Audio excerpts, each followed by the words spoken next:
दोस्तों कैसे हैं। देखिए एक बार हमारे स्लाइड पर फिर से एक अच्छा क्वेश्चन है जो हाल ही के एग्जाम में पूछा गया है। और ऐसा क्वेश्चन ग्रुप डी या एलपी या अन्य जो भी एग्जाम है वो सब दिन जो है पूछा जा रहा है ऐसा क्वेश्चन जो है। तो आइए हम बताते हैं इसके बारे में। देखिए ये कह रहा है कि किसी चालक की प्रतिरोधकता निम्न में से किन कारक पर निर्भर करती है। देखिए अक्सर बच्चा गलती क्या करता है कि प्रतिरोध और प्रतिरोधकता में कंफ्यूज होकर कुछ दूसरा आंसर टिक करके चला आता है। ठीक है, तो आइए आज मैं इन दोनों में क्लियर जो है आपको अंतर भी बताऊंगा और हम उम्मीद करते हैं इसके बाद आपको जो है पूरी तरह से कंफ्यूजन आपका जो भी मन में होगा प्रतिरोध और प्रतिरोधकता के बीच में वो पूरी तरह से समाप्त हो जाएगी। ठीक है, देखिए जैसे कि प्रश्न कह रहा है कि प्रतिरोधकता निम्न में से किन कारक पर निर्भर करता है। ठीक है, थोड़ा सा हम आपको यहाँ से प्रतिरोध का कंसेप्ट देंगे, रेजिस्टेंस का कंसेप्ट देंगे कि क्या होता है। ठीक है, अब देखिए यहाँ से एक ये कंडक्टर है, कंडक्टर इसकी लेंथ L है, इसकी लेंथ क्या है L है, लंबाई जिसको आप कहते हैं L है। अब देखिए यहाँ से ये जो इसकी थिकनेस है यानी कि मोटाई जिसको आप क्रॉस सेक्शन एरिया कहते हैं वो A है, या अनुप्रस्थ काट का क्षेत्रफल कहते हैं वो A है।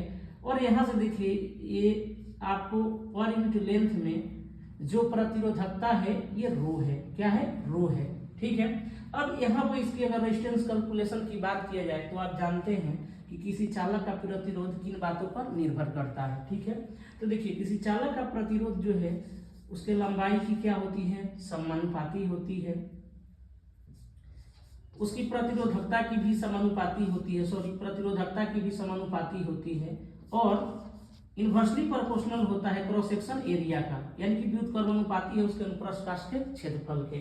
और चौथा पॉइंट क्या है, फोर्थ पॉइंट क्या है कि R जो है ये डिपेंड करता है किस पे, T पे, यानी कि इस चालक के तापमान पर। ठीक है, अब देखिए यहाँ से अगर हम इसकी रेजिस्टेंस कैलकुलेशन की बात करें तो R बराबर यहाँ से लिखते हैं रो L बाई क्या लिखते हैं, A लिखते हैं यहाँ से। ठीक है, ये तो आपका रेजिस्टेंस हो गया, जो है प्रतिरोध हो गया।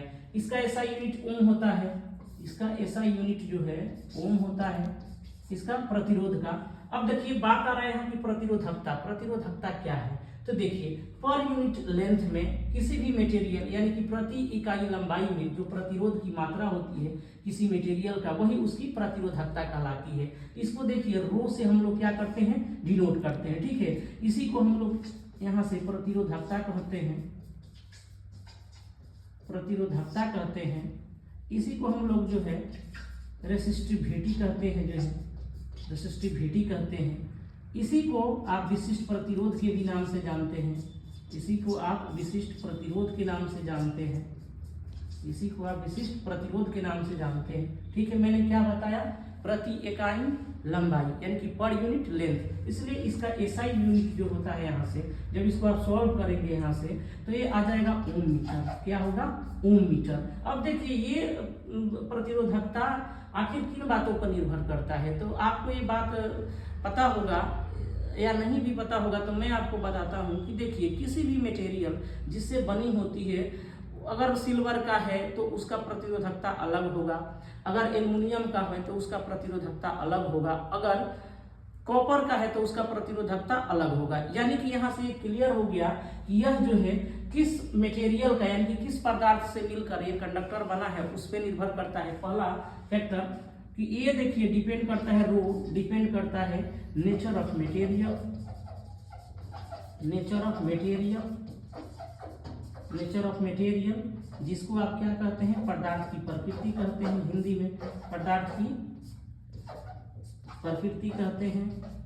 और दूसरा फैक्टर जो है जिसपे डिपेंड करता है, दूसरा फैक्टर जो है दूसरा ये तापमान को, तापमान को यानी कि जिसको आप क्या कहते हैं, टेम्परेचर कहते हैं, टेम्परेचर कहते हैं। तो ये देखिए प्रतिरोधकता जो है केवल दो बातों पर निर्भर करती है, पहला पदार्थ की प्रकृति यानी कि नेचर ऑफ मटेरियल, और दूसरा उसका टेम्परेचर उस मटेरियल का। ठीक है, ये अन्य चीजों पर निर्भर नहीं करता है, ये देखिए निर्भर नहीं करता है किस पे निर्भर नहीं करता है, उसके मास जिसको आप द्रव्यमान कहते हैं, यहाँ से द्रव्यमान कहते हैं, या फिर लंबाई या फिर चौड़ाई या कंडक्टर के क्षेत्रफल, इन सबों पर निर्भर जो है, इन सबों पर निर्भर ये नहीं करता है। ठीक है। तो देखिए ये है प्रतिरोधकता। अब देखिए आपके मन में यह सवाल होगा कि सर आपने बोला यहाँ से कि प्रतिरोधकता केवल दो बातों पर निर्भर करती है, पदार्थ की प्रकृति और उसके तापमान पर, पदार्थ की प्रकृति और उसके तापमान पर, बाकी नहीं यह जो है उस कंडक्टर के मास यानी कि द्रव्यमान पर निर्भर करेगा, नहीं उसके लंबाई पर, नहीं उसके चौड़ाई पर, नहीं उसके क्षेत्रफल पर, ठीक है। जैसे कि देखिए इस प्रश्न में दिया हुआ है कि चालक की प्रतिरोधकता निम्न में से किन कारक पर निर्भर करती है, तो चालक की तापमान नो, चालक की व्यास नो, चालक का द्रव्यमान नो, यह सिर्फ जो है चालक की प्रकृति पर निर्भर करती है। अगर इस प्रश्न में इसमें अगर आपको दिया हुआ रहता तापमान भी, तो वो भी इस ऑप्शन के अंदर आपको आ जाता। यानी कि यह केवल दो बातों पर निर्भर करती है, फर्स्ट कि उस पदार्थ की पदार्थ की प्रकृति, नेचर ऑफ मटेरियल, और दूसरा उसका तापमान, ठीक है। तो आई होप कि प्रतिरोधकता आपको समझ में आ गया होगा।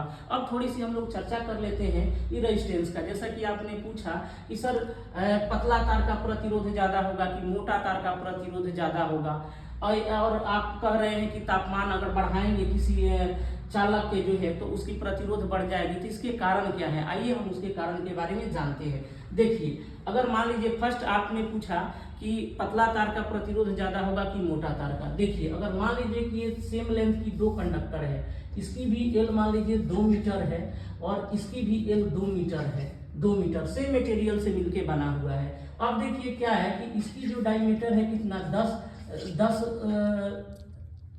mm है, और इसका डायमीटर मान लीजिए कि 5 mm है। तो देखिए ये व्युत्क्रम में आपको जो दिख रहा है यहाँ से, ये व्युत्क्रम में यानी कि R जो आपको यहाँ दिख रहा होगा, ये व्युत्क्रम यानी कि इन्वर्स में जो है, तो आपको खुद सोचिए कि दोनों में से बड़ा कौन होगा। यहाँ से अगर इस दोनों को अगर चेक करें कि बड़ा कौन होगा, R को अगर देखा जाए यहाँ से 1/10, ठीक है, या डी को देखा जाए यहाँ से 1/5, तो आप ऑब्वियसली कहेंगे कि सर 1/5 क्या है, बड़ा है। यानी कि ये तो कंफर्म हो गया कि जो पतला तार है उसकी प्रतिरोध ज्यादा होती है मोटे तार के रेस्पेक्ट में, ठीक है।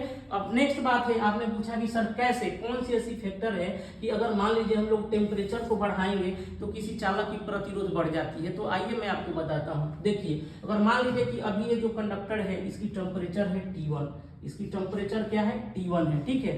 अब इसको बढ़ा करके हम T2 कर देते हैं, क्या कर देते हैं T2, ठीक है। तो क्या होगा, तो देखिए जो न्यू रेजिस्टेंस हो जाएगा RT, अगर इसको हम लिखे जो है तो यहाँ से फॉर्मूला होती है R0 1 प्लस में अल्फा डेल्टा टी। अब देखिए यह क्या है जो है, ये न्यू रेजिस्टेंस है, ओल्ड रेजिस्टेंस यानी कि पुराना रेजिस्टेंस, और अल्फा एक इंपॉर्टेंट फैक्ट आ गया यहाँ से अल्फा की। अल्फा क्या है, देखिए अल्फा एक टेम्परेचर कोफिशिएंट है। टेम्परेचर कोफिशिएंट क्या होता है कि कोई भी ऐसी मटेरियल है, इलेक्ट्रिकल मटेरियल, अगर 1 डिग्री सेंटीग्रेड अगर टेम्परेचर को अगर हम बढ़ा रहे हैं तो उसके रेजिस्टेंस में कितना चेंज होगा जो है, कितना चेंजिंग होगा, वही उसकी टेम्परेचर कोफिशिएंट होती है, ठीक है।